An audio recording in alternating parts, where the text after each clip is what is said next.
दोस्तों आज की इस वीडियो में अपन बात करने वाले कि मल्टी टाइम फ्रेम को एनालाइज करके आप लोग कैसे एक अच्छा ट्रेड फाइंड कर सकते हो। इस वीडियो को अपन 3 पार्ट में कवर करेंगे। पहला मैं वर्बली आपको समझाऊंगा, दूसरा मैं आपको बोर्ड पे समझाऊंगा और तीसरा मैं आपको चार्ट पे समझाने वाला हूं। वीडियो को शुरू से लेकर आखिरी तक जरूर देखना।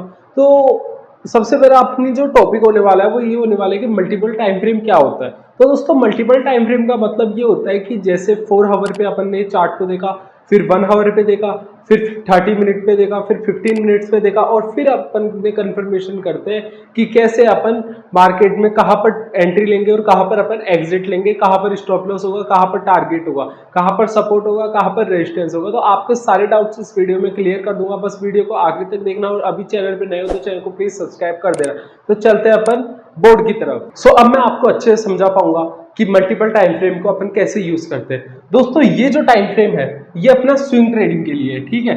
मैं यहां पर लिख देता हूं स्विंग ट्रेडिंग। अब दोस्तों इसके अंदर अपन को कैसे क्या करना है। अपने स्विंग ट्रेडिंग के लिए 3 पार्ट होते हैं, ठीक है। स्विंग ट्रेडिंग को समझने के लिए, यहाँ पर ट्रेड करने के लिए पहला पार्ट होता है अपना 4 आवर का टाइम फ्रेम, जिसको अपन बोलते हैं डायरेक्शनल टाइम फ्रेम। इसके अंदर क्या होता है कि अपन डायरेक्शन को पता करते हैं कि मार्केट अप ट्रेंड के अंदर है या मार्केट डाउन ट्रेंड है या मार्केट साइडवेज है। मेरा मानना यह है कि अगर आपने डायरेक्शनल टाइम फ्रेम को समझ लिया या डायरेक्शनल टाइम फ्रेम को पता कर लिया कि कहां पर है, तो आपका स्ट्रॉन्ग है, मतलब आपका जो बेस है वो क्लियर हो रहा है। अब फिर इसके बाद में अपन बात करते हैं 1 आवर के टाइम फ्रेम, जिसको अपन बोलते हैं बिहेवियर टाइम फ्रेम के अंदर।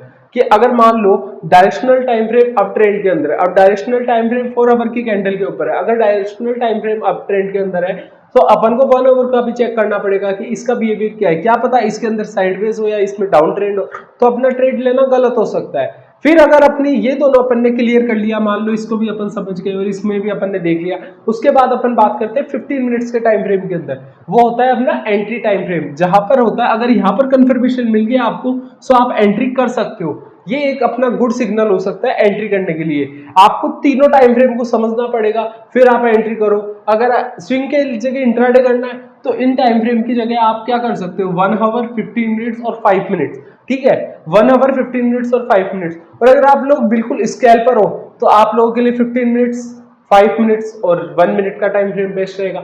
अब अपन समझते हैं इसको मोबाइल की स्क्रीन के ऊपर, चार्ट के ऊपर मैं आपको समझाता हूँ, जहाँ पर मैं आपको समझाऊंगा कि मल्टीपल टाइम फ्रेम कैसे वर्क करता है। मैंने शेयर सेलेक्ट कर रखा है अडानी एट का। अब इसके अंदर अगर आप देखोगे तो मैंने 3 आवर का टाइम फ्रेम यहाँ पर सेलेक्ट कर रखा है, क्योंकि इससे कम फिर अगर मैं आपको बताऊं फिर 1 डे पे जाता है, तो 3 आवर से मैं आपको समझाऊंगा। 3 आवर के टाइम फ्रेम पे अगर आप देखोगे यहाँ पर, आपको समझ में आएगा कि ओवरऑल ट्रेंड जो है अप ट्रेंड की साइड के अंदर है, ठीक है। अप ट्रेंड यहाँ पर चल रहा है। अगर मैं 3 आवर के टाइम फ्रेम पे देखता हूँ, जो कि अपना डायरेक्शनल टाइम फ्रेम होता है, डायरेक्शनल टाइम फ्रेम में अपन को समझ में आ गया।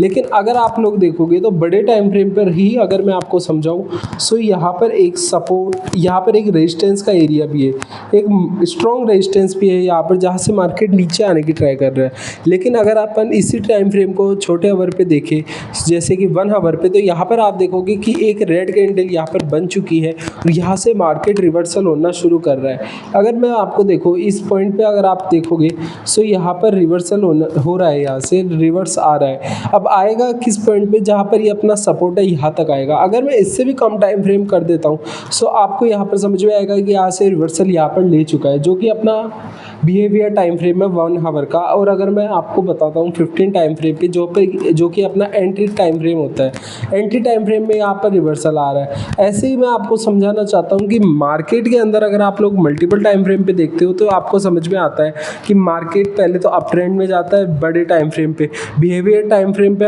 पहले डायरेक्शनल टाइम फ्रेम पे अप ट्रेंड में जाता है, बिहेवियर टाइम फ्रेम पे थोड़ा सा यहाँ पर साइडवेज होता है, और एंट्री टाइम फ्रेम पे अपन को समझ में आता है कि ये रिवर्सल जा चुका है।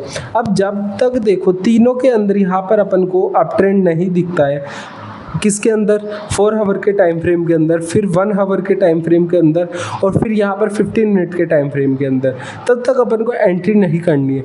मींस डायरेक्शनल टाइम फ्रेम भी अप में होना चाहिए, बिहेवियर टाइम फ्रेम भी अप में होना चाहिए और एंट्री टाइम फ्रेम भी यहाँ पर अप में होना चाहिए जी। अगर इसमें से किसी में भी अगर थोड़ा बहुत भी रिवर्सल आ रहा है तो अब मुझे लगता है कि आप लोगों को वहाँ पर एंट्री को अवॉइड करना चाहिए, क्योंकि अगर आप लोगों को एंट्री करनी है तो आप एक अच्छे टाइम फ्रेम पे एंट्री करो जहाँ पर आपका प्रॉफिट होने के चांसेस बहुत ज़्यादा अच्छे हो, जहाँ पर आपका प्रॉफिट हो।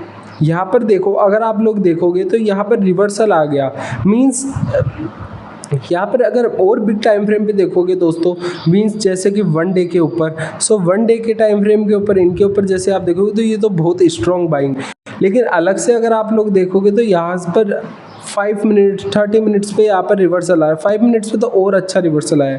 मीन्स अपन को बड़े टाइम फ्रेम पे होते हुए छोटे टाइम फ्रेम पे आना है, लेकिन सब में यहाँ पर पोजीशन होनी चाहिए बाइंग की। समझ में आया क्या? समझ में आया तो चैनल को प्लीज़ सब्सक्राइब करना। मिलते हैं किसी नेक्स्ट वीडियो, तब तक के लिए बाय।